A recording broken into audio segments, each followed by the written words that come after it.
శ్రీ మహాగణాధిపతయే నమః. ఈరోజు మనం జూన్ 2026 సంవత్సరాన ఈ పరాభవనామ సంవత్సరానికి రాజైనటువంటి గురుడు తన యొక్క ఉచ్చక్షేత్రమైనటువంటి కర్కాటక రాశిలో ప్రవేశించడం వల్ల ద్వాదశ రాశుల వాళ్ళకి అనేక శుభ ఫలితాలు ఇవ్వబోతున్నాడు.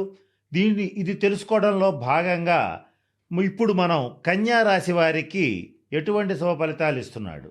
అయితే ఇది తెలుసుకోబోయే ముందు కరువులో అధిక మాసం అని ఈ జూన్ 2 నుంచి అధిక మాసం అనేటువంటిది కూడా జరుగుతోంది.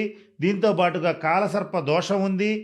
అలాగే ఈ కన్యా రాశికి సప్తమ స్థానంలో శని సంచారం జరుగుతోంది.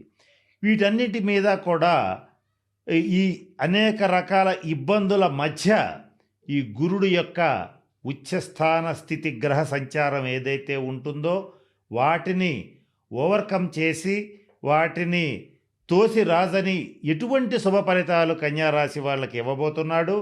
మనం మరింత గురువు యొక్క అనుగ్రహాన్ని సంపాదించటం కోసం ఏం చేయాలి, ఈ గురువు యొక్క అనుగ్రహం వల్ల ఏం జరగబోతోంది, ఇటువంటి అనేక అంశాల గురించి తెలుసుకోవటానికి ప్రయత్నం చేద్దాం. మొట్టమొదట ఈ కన్యా రాశి వారికి ఈ గురువు యొక్క అనుగ్రహంతో మీరు చేసేటువంటి పనుల్లో మంచి సాహసోపేతమైనటువంటి నిర్ణయాలు తీసుకోగలుగుతారు. గతంలో ఏదన్నా పని చేయాలంటే కాస్త ముందుకి వెనక్కి ఆలోచించటం, కొంచెం తడబాటు పడటం, భయపడటం, ఆందోళనకు గురవటం జరిగినప్పటికీ ఈ జూన్ 2 నుంచి ఆ సమస్యలన్నీ తీరిపోతాయి. ప్రతి నిర్ణయాన్ని పూర్తి ఆత్మవిశ్వాసంతో ధైర్యంతో తీసుకోగలుగుతారు. తద్వారా మంచి ఫలితాలని పొందగలుగుతారు. మరొక ముఖ్యమైన ప్రయోజనం ఏం కలగబోతోంది అని అంటే, సంతానం యొక్క పురోభివృద్ధిని చూసి చాలా సంతోషించేటువంటి రోజులు రాబోతున్నాయి.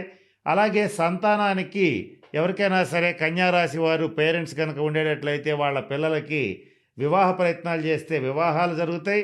వాళ్ళ యొక్క జీవితాన్ని సెటిల్ చేయడానికి వాళ్ళతో ఒక వ్యాపారం పెట్టించడం కానీ, వాళ్ళ ఒక ఉద్యోగంలోకి వెళ్ళడానికి ఎంకరేజ్ చేయటం కానీ, నూతనమైనటువంటి కోర్సులు నేర్చుకోమని ప్రోత్సహించడానికి కానీ మీకు మంచి అవకాశం లభిస్తుంది. దానికి తగ్గ డబ్బు, మీ యొక్క శ్రమ, మీ యొక్క తెలివి అన్నీ చక్కగా సరైన రీతిలో ఖర్చు పెట్టగలుగుతారు. ఆ ప్రయత్నంలో కూడా మీరు విజయాన్ని సాధించగలుగుతారు.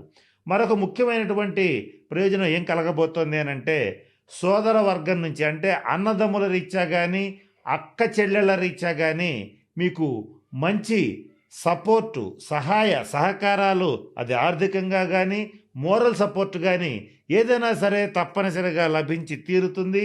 ఇందులో ఆలోచించవలసినటువంటి అవసరం ఏమీ లేదు. అటువంటి శుభ ఫలితాలు ఈ గురువు మీకు ఇవ్వబోతున్నాడు. మరి ముఖ్యంగా ఇష్టదేవత దర్శనం అనేటువంటిది కలగబోతోంది.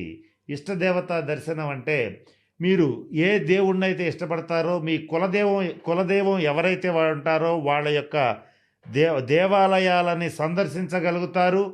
తగినటువంటి శాంతి పరిహార క్రియల్ని కూడా చేసుకోగలుగుతారు.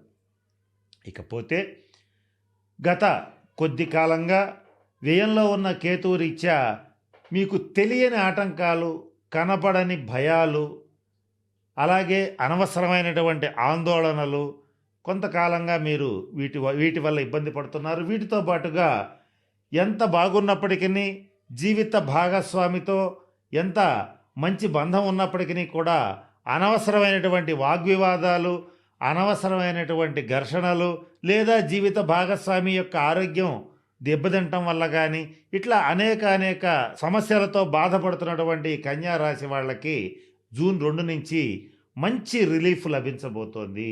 ఇది నిర్వివాదమైనటువంటి అంశం.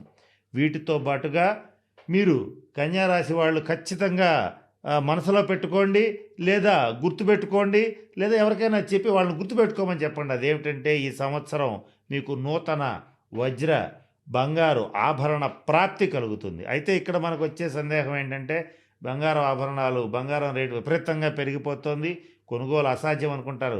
ఇది కాదు ఇక్కడ అంశం. మీ యొక్క ఆర్థిక స్తోమత సహకరించినంత వరకు మీకు ఈ సంవత్సరం తప్పనిసరిగా నూతన వస్త్ర వజ్ర ఆభరణ ప్రాప్తి అనేటువంటిది కలిగి తీరుతుంది. గార్డెనింగ్ పట్ల మంచి మక్కువ చూపిస్తారు. పెంపుడు జంతువుల పట్ల మంచి ప్రేమ చూపిస్తారు. వాటి వాటి విశ్వాసాన్ని చూసి మీరు ఆశ్చర్యపోయేటువంటి పరిస్థితులు కూడా మీరు ఈ సంవత్సరం గమనిస్తారు. వీటితో పాటుగా ఆర్థికంగా కూడా అత్యున్నతమైనటువంటి స్థితికి వెళ్ళగలుగుతారు. కన్యా రాశిలో ఎవరైతే న- hospitals related, nursing related, pharma related ఉద్యోగం కానీ వ్యాపారం కానీ చేస్తూ ఉంటారో వాళ్ళకి అద్భుతమైనటువంటి ప్రయోజనాలు రాబోతున్నాయి. ప్రభుత్వ రంగంలో కానీ ప్రైవేట్ రంగంలో కానీ ఉద్యోగం చేసేటువంటి వాళ్ళకి, అలాగే కన్యా రాశిలో ఉన్నటువంటి వాళ్ళకి, వ్యాపారం చేసేటువంటి వాళ్ళకైనా సరే కొత్త వ్యాపారం వేరే చోట ప్రారంభించటం, ఉద్యోగస్తులైతే ప్రమోషన్ల మీద ట్రాన్స్ఫర్ అయ్యి వెళ్ళడం, ఇటువంటివి జరిగి తీరతాయి. ఇందులో నిర్వివాదమైన అంశం. వీటితో పాటుగా ఈ కన్యా రాశి వారు ఎవరైతే ఉంటారో గురువు యొక్క మరింత అనుగ్రహాన్ని పొందాలి అనుకుంటే ప్రతిరోజు గురు చరిత్ర పారాయణ చేయండి. అలాగే ప్రతి గురువారం నాడు దత్త మందిరాన్ని సందర్శించండి. అలాగే గురువు యొక్క అనుగ్రహం కోసం ప్రతినిత్యం శివారాధన చేయండి. ఇది ముఖ్యంగా చేయవలసినటువంటి పనులు. వీటితో పాటుగా సంపూర్ణమైనటువంటి గురువు యొక్క అనుగ్రహం పొందడానికి పసుపు రంగు వస్త్రాలు ధరించండి, లేదా మీ శక్తి సహకరించినంత మేరకు సువర్ణ ఆభరణాలు ధరించండి. అప్పులు చేసి ఎప్పుడూ చేయవద్దని గతంలో చాలాసార్లు చెప్పాను, ఇప్పుడు అదే చెప్తున్నాను. గతంలో చేసినటువంటి అప్పులు తీర్చడానికి ప్రయత్నం చేయండి. ఇది మంచి అవకాశం కనుక ఏదైనా రుణాలు ఏమన్నా ఉంటే మీకు తీరే మార్గాలు గోచరిస్తాయి. కనుక పర్వాలేదులే, ఈ రుణం మన ఇబ్బంది పెట్టదు అనుకోకుండా ఆ రుణాలని ఎప్పటికప్పుడు తీర్చడానికే ప్రయత్నం చేయండి. మీకు ముఖ్యంగా ఈ గురువు యొక్క అనుగ్రహం పొందడానికి ఇప్పుడు మనం ప్రత్యేకంగా చెప్తున్నటువంటి సూచన ఏంటి అంటే ఆత్మవిశ్వాసాన్ని పెంపొందింప చేసుకోండి. సహజంగానే శని యొక్క చూపు పట్టడం వల్ల కన్యా రాశి వాళ్ళకి ఆత్మవిశ్వాసం బాగా తగ్గిపోతుంది. ఈ తగ్గిపోవటం వల్ల ఏమవుతుందంటే ఏ నిర్ణయం చేయలేకపోతారు. చంచలమైనటువంటి మనస్తత్వం ఏర్పడుతుంది. ఒక దాని మీద బుద్ధి స్థిరత్వం ఉండదు. ఇటువంటి అనేక ఇబ్బందులు శని చూపు వల్ల మీకు ఏర్పడతాయి. ఏర్పడినటువంటి వాటిని నల్లిఫై చేస్తూ, అంటే పూర్తిగా వాటిని పరిహరిస్తూ, వాటి నుంచి విముక్తి కల్పిస్తూ గురువు యొక్క సంపూర్ణ అనుగ్రహం మీకు జూన్ 2వ తారీఖు నుంచి లభించబోతోంది. వచ్చిన అవకాశాన్ని వచ్చినట్లుగా చెయ్యాలనుకున్నటువంటి పనిని వాయిదా లేకుండా, 10 మందితో డిస్కషన్ చేయకుండా, అనవసరమైనటువంటి వాగ్వివాదాలు పెట్టుకోకుండా, అనవసరంగా 10 మందితో చర్చించి ఎవరో ఒకళ్ళు ఏదో ఒకటి చెప్పి ఆ పని పూర్తిగా పాడైపోకముందే వెంటనే నిర్ణయాలు తీసుకుని వెంటనే చక్కగా ఆ పనుల్ని ఆచరింపజేసి ఆ పనులన్నీ చేసి కొత్త ప్రాజెక్ట్స్ చేపట్టి కష్టపడి జీవితంలో అభివృద్ధి పదంలో దూసుకు వెళ్ళడానికి కావలసినటువంటి అన్ని రకాల అవకాశాలు ఈ గురువు మీకు ఈ సంవత్సరం జూన్ 2వ తేదీ నుంచి మీకు ఇవ్వబోతున్నాడు. ఇది కాస్త జాగ్రత్తగా గమనించుకుని ఏ మాత్రం సంకోచించకుండా నిర్భయంగా ముందుకు వెళ్ళండి. నిర్భయీభవ. తర్వాత ఈ కన్యా రాశి వాళ్ళకి మరొక ముఖ్యమైన విషయం ఏంటంటే పొరపాటున కూడా స్త్రీ మూలక వివాదాల జోలికి వెళ్ళవద్దు. అనవసరంగా కోర్టు కేసులు, తగాదాలు వీటి జోలికి వెళ్ళవద్దు. పోలీస్ స్టేషన్స్ సందర్శించేటువంటి పరిస్థితి వస్తే అది వీలైనంత వరకు బయటే పరిష్కరించుకోండి, కానీ అనవసరమైన వివాదాలని స్టేషన్స్ దాకా తీసుకెళ్ళొద్దు. ఇటువంటి వెళ్ళేటట్లయితే మీకు అదృష్టం వెనకబడుతుంది. ఇవి మీకు కొంచెం ముఖ్యంగా చెప్పదగినటువంటి సూచనలు.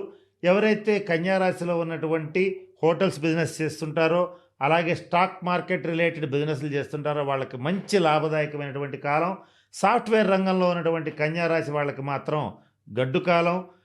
కేతువు ఏ స్థానంలో ఉండడం వల్ల మీకు అంత అనుకూలంగా లేదు. ఉద్యోగంలో కొంత ఇబ్బందులు రావటం కానీ, కొద్దిమందికి ఎవరికైనా సరే దుష్టగ్రహ దశాంతర దశలు జరిగేటట్లయితే ఉద్యోగ భంగం కానీ కలిగే అవకాశం ఉంటుంది. వాళ్ళు మాత్రం ఖచ్చితంగా తగిన శాంతి పరిహార క్రియలు జరిపించుకోండి. కనుక నేను చెప్పినటువంటి అన్ని అంశాలని దృష్టిలో పెట్టుకుని కన్యా రాశి వాళ్ళు చక్కగా తగిన శాంతి పరిహార క్రియలను పాటించండి. మరింత శుభప్రదమైనటువంటి ఫలితాలను పొందండి. ఆర్థిక అభివృద్ధిని పొందండి. రుణాలను తీర్చుకోండి. ఇలా చేస్తారని, ఇలా జరగాలని మనస్ఫూర్తిగా పరమేశ్వరుని ప్రార్థిస్తూ సెలవు తీసుకుంటున్నాను. స్వస్తి.